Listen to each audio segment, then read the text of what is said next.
This is not the trip report yet. This is a review of my room at the Hotel Phillips Hilton Curio Collection in Kansas City. The whole thing of the Curio Collection is that it's meant to be like funky old hotels, and this fits the bill. It's a pretty small room, but it's got some cool like ceiling stuff, and the bathroom is fine, and the bed is big. Really cool, funky hotel room. Hotel Phillips Curio Collection, Hilton, Kansas City. This is not the trip report yet. This is a review of the elevators here, which are these old Westinghouse things. Here's like, you could dump mail through here. I don't really know how elevators work as far as like, I don't know how much these have been renovated, but like the downstairs bit looked very original, so I'll show you that. Again, like I don't know how much this has been renovated, but it certainly feels old. It's got these incandescent lights telling you what floor we're on, so I don't know. I think it's a very cool elevator. Maybe people will comment and say it's not actually that cool, but I thought it was cool. And then just here's the downstairs, got a letter box and these like this car up things. Westinghouse Selectomatic, I mean, it's fantastic. Of course, here's the Art Deco lobby, which is just incredible. This is not the trip report yet. I want to talk a bit about the Kansas City streetcar. I'm not going to do a full video on it now because I'm waiting for the extension. I think that's what's really going to turn this into what it has always set out to be. But we'll do a brief review of it based on my ride from here to the train station. It's a pretty bare bones platform here. There's no shelter or anything, but some of the other ones have shelters and that one does. We got a nice countdown clock, so every 10 minutes or so. And then here's the route. Right now it's pretty short, and that would have been my main complaint about it, but they're actually extending it somewhere way south. The really exciting thing to me is that it's going to actually replace the bus route that it parallels. So they'll actually have the bus route like end at the end of the streetcar line and you transfer to the streetcar.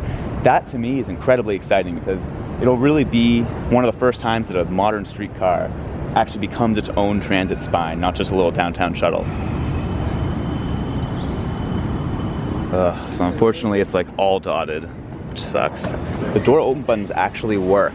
Like that's a rare thing. They usually just have performative door open buttons, but like they actually work. That's crazy. So also this has to be one of the best vehicles I've seen on one of these modern streetcars. It's fully low floor, and even right now it's pretty busy. It's free to ride. We just skipped a stop. This thing actually like will respect the stop request buttons, which some of these streetcars don't do. And the other thing is that it actually moves pretty quick.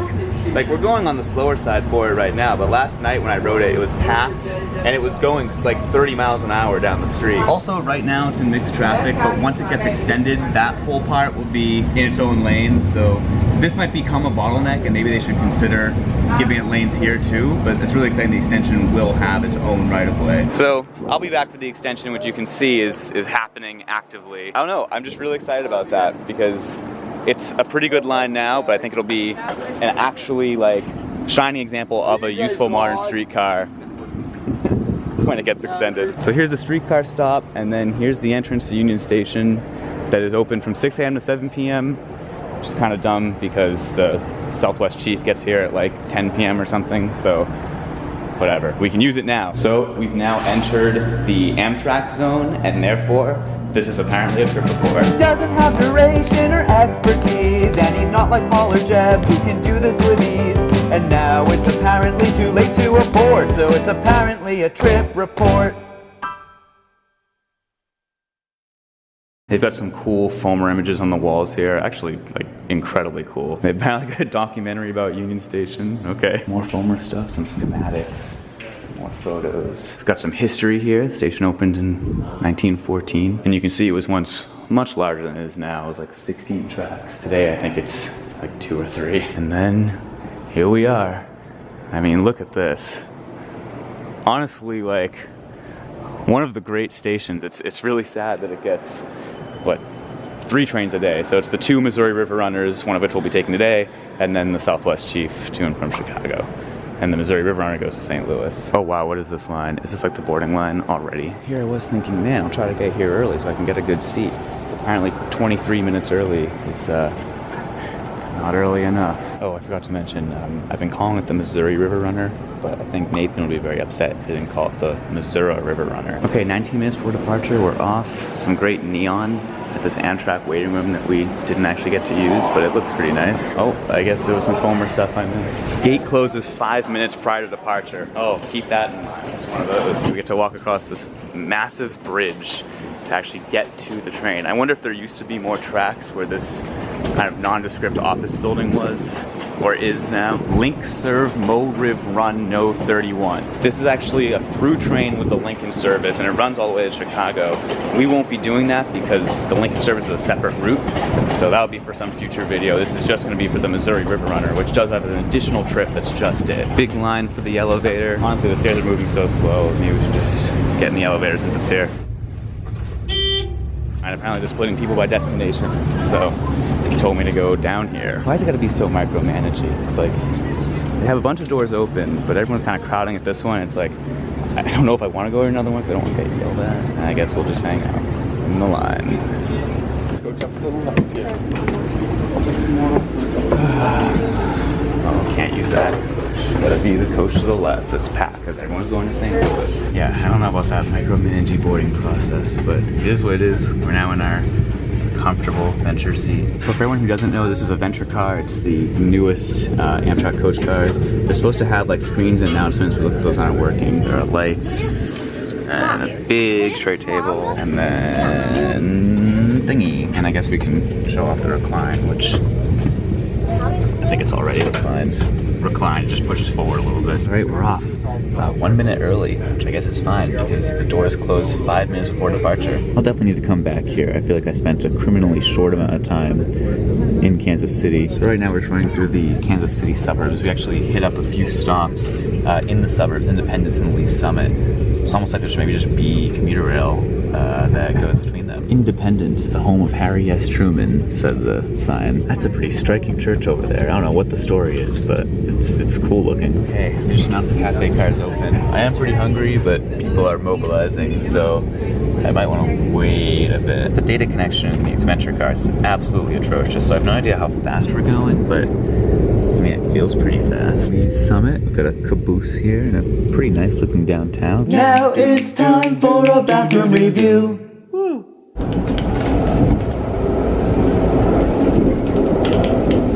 hate how they just like wait for the whole thing to open before you can lock it. This bathroom door closes so slowly. Okay, also, it didn't lock. And someone opened the door again. I hadn't started doing anything, but like, that's weird. Menu shot, menu shot. Right now you're looking at the menu shot. I also don't think I've ever seen this before. They put bike racks in the cafe car. That's, I don't know. Like the Ventures have bike racks already, although I've heard they're hard to use. We have to eat our cafe food in the cafe car, right?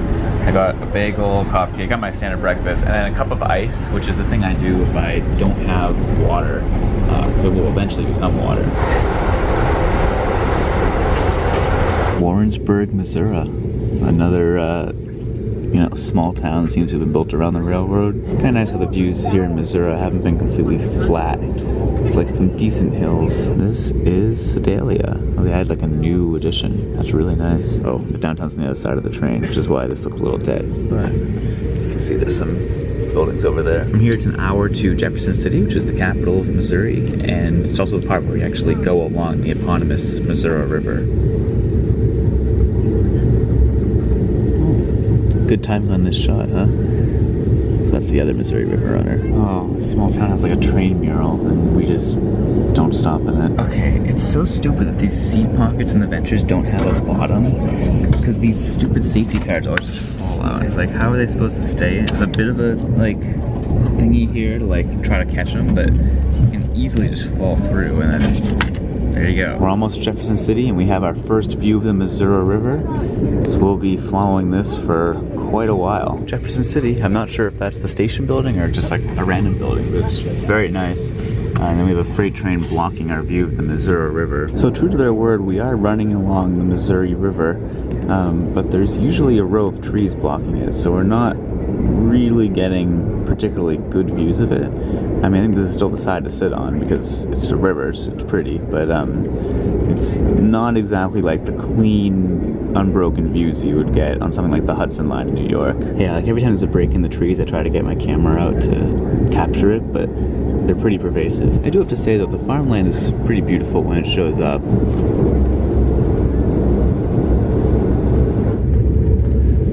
Okay, this is more like it. Coming into Herman, I see a good amount of people waiting. It's like a really nice riverside town. Obviously 2 trains a day isn't great, but it is nice that most of these little towns you can actually do a day trip from each of the ends. Another small town. There was a really cool theater that I don't think I captured, but no stop. Here's Washington, Mizzurah. All these places have really cool architecture and station buildings. This is kind of our last hurrah next to the river. We're about to turn away from it, or rather the river turns away from us. It is kind of interesting that now that we've turned away from the river, we're kind of in like the foothills of the Ozarks. So there's some pretty cool rock formations on the side of the tracks here. Coming into Kirkwood, which seems to have a beautiful station building and a pretty nice downtown too. I'm not sure why of all the St. Louis suburbs, this is the one that gets served. From here it's just next stop St. Louis, but it definitely seems like a cool place to visit. So one thing that's kind of interesting about this train is that St. Louis actually has its own business class lounge, and I was going to try to do a Poor bed. business class, but for some reason it wouldn't let me. So then I thought, okay, I'll use my upgrade coupon to get business class, and it wouldn't let me do that either. So that's why we're in coach. We're paralleling the St. Louis Metrolink, so we've got to be really close. All right, this is a little sad to be outpaced by the light rail. Well, we were moving pretty fast up until now. Oh, whoa, what a great exit point at the St. Louis Gateway Intermodal thing. We actually arrived a couple minutes early, so heck yeah. But how was the ride actually? Let's find out.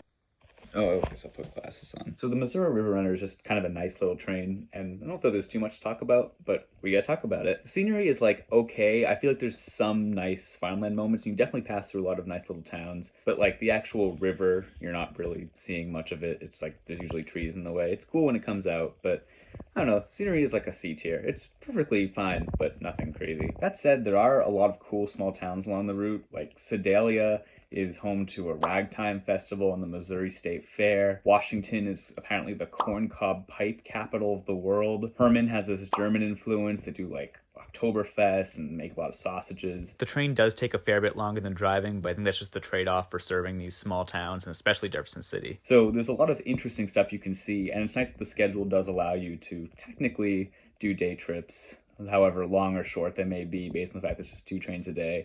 And I think, you know, it's better service than you would expect on a line like this, but it's certainly nothing special. You know, it's small towns. You're getting the capital of Jefferson City in the middle too. I guess I'll be generous and go B tier, but it probably should be better service. Okay, everyone type Mizzurah in the comments.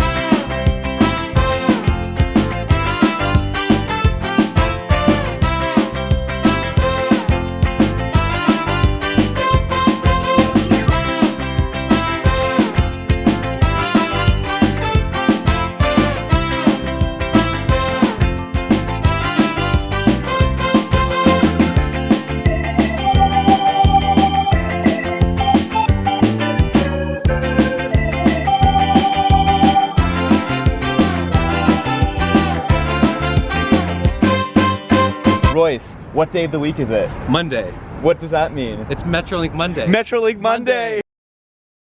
I'll be deep in the cold, cold ground before I recognize Missouri.